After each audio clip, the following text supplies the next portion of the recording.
ভারতবর্ষের প্রায় ৬০ থেকে ৭০ মিলিয়ন মানুষ কোনো না কোনোভাবে মানসিক অবসাদ বা মানসিক সমস্যায় ভুগছেন।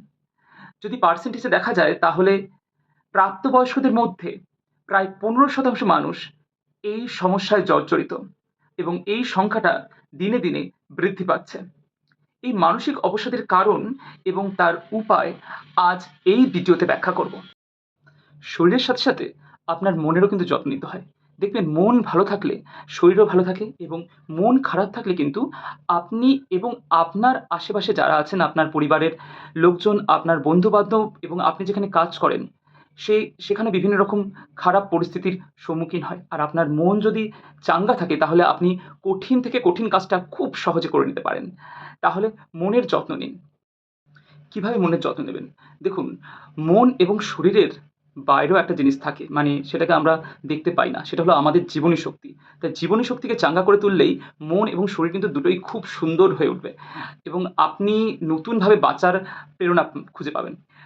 তাই আপনি আমাকে কনট্যাক্ট করতে পারেন এবং আমি অনলাইনে বিভিন্ন রকম গাইডলাইন আপনাকে বলে দিতে পারি এবং সেটা কিন্তু সম্পূর্ণ ফ্রি অফ কস্ট, ভাববেন না তার জন্য আমি কোনো চার্জ কাটবো। আর আপনার মধ্যে যে প্রতিভা আছে, অ্যাকচুয়ালি অনেকে বলেন যে আমার মধ্যে কোনো প্রতিভা নেই বা আমি কিছু জানি না। এই ধরনের কথা আমি বহুবার বহু মানুষের কাছ থেকে শুনেছি। তো আপনার মধ্যে কিন্তু প্রতিভা আছে। ভগবান কিন্তু সবাইকে সুন্দর করে পাঠিয়েছেন এবং সেই প্রতিভাকে খুঁজে বের করুন। আপনার যেটা করতে ভালো লাগে সেই কাজটি করুন। দেখবেন যখন আপনি আপনার প্রতিভার সাথে থাকবেন না, তখন অটোমেটিক্যালি আপনার মধ্যে একটা ভালো লাগার বিষয় তৈরি হবে এবং যখন সবাই আপনাকে প্রশংসা করবে, তখন দেখবেন যে সেটা সত্যিই খুব ভালো লাগছে। তাই প্রতিভাকে খুঁজে বের করুন। তাই শরীর সুস্থ রাখুন এবং মন সুস্থ রাখুন। দেখবেন আপনি চাঙ্গা হয়ে উঠবেন এবং জীবনী শক্তিকে নতুনভাবে খুঁজে পাবেন। তাই আপনি যদি সুস্থ থাকেন, আপনি যদি হাসিখুশি আনন্দিত থাকেন, আপনার পরিবার আনন্দ থাকবে, আপনার বন্ধু-বান্ধব আনন্দ থাকবে এবং আপনার আশেপাশের সবাই আনন্দ থাকবে।